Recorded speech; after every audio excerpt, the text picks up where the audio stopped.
the best of the week on Relevant Radio. Let's go to Mike in Jacksonville. Hello, Mike. You guys have talked about this before, but I've never been able to hear your complete answer. Is receiving the host on your hand or on your tongue? So the church's teaching on this issue is, and it's by way of, the custom and how things are done here in the United States, is traditionally you receive Holy Communion on the tongue. And at the time of the Second Vatican Council, and especially after that, little by little, it became fashionable to receive Holy Communion in the hand. That was considered a liturgical abuse. And the church said, no, you're not supposed to do that. But people kept doing it, and they kept doing it, and they kept doing it, and they kept doing it. And then priests were getting into it. And then eventually, under the pontificate of Pope John Paul II, I think he was just exhausted because he permitted it. What part of no do you people not understand? And it just kept building and building and building. And so eventually the church said, all right, it is permitted. And it is permitted, but it's certainly not traditional. And I don't think it's optimal because in the Western church, keep in mind in the Eastern churches, not only do they not receive in the hand the precious blood and the Holy Eucharist in the form of what was once bread is spooned into your mouth. But, all the more so in the Eastern churches, like the Byzantine Rite of the Catholic Church or the Eastern Orthodox churches, it would be unthinkable for lay people to touch the Holy Eucharist. Absolutely unthinkable. Well, it became thinkable in the Latin Rite of the Catholic Church, unfortunately.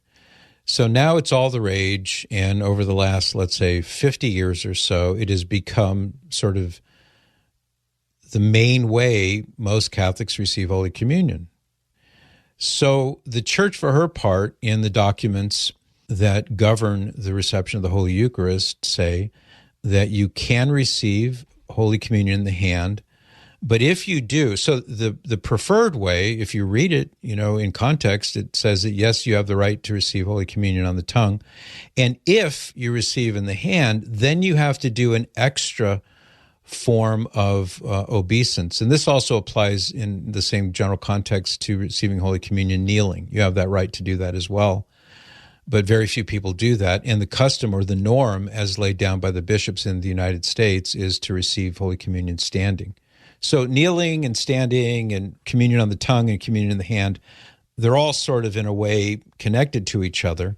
But the main thing is that the church says that, if you receive in the hand, then you should make a sign of respect, like, for example, making the sign of the cross or something like that. And these are not hard and fast rules, but recommendations. But I would argue that it's better to receive Holy Communion on the tongue than in the hand. And one reason is because I, as a layman, do not have hands that are consecrated for the purpose of handling the body and blood, soul, and divinity of Jesus at the altar.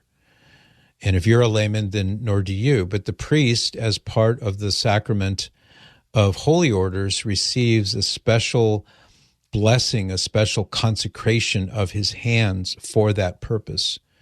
And so, again, going back to tradition, the traditional model, yes, even though in the early church we do see some indications that at least in some places that people would receive Holy Communion in the hand, that's true. And even in the early church, there were instances where you were told to bless your eyes with the precious blood of Jesus. We, of course, don't do that anymore. That seems like a bit of an anomaly. But you can see glimpses of this in the early church. That's true. But over the ensuing, let's say, 1,500 years, give or take, the organic liturgical custom in the Latin Rite of the Church was to receive Holy Communion on your tongue, kneeling at a communion rail, if possible. It wasn't always possible. So those are some of the reasons I would go into my personal conviction that it's always preferable to receive Holy Communion on the tongue. Now, I say that, Mike, knowing that I'm in a tiny minority and that among all the millions of Catholics in the United States, the vast majority of them would never even think to receive Holy Communion on the tongue. It's just, almost Pavlovian for them. They stick their hands out forward to receive on the hand, and that's because of how they were raised. That's how they were taught, and I'm just simply speaking about the more traditional mode. I'll throw it back to you, Mike. Well, thank you very much. I respect you and your show. You have educated me. Thank you again, Pat.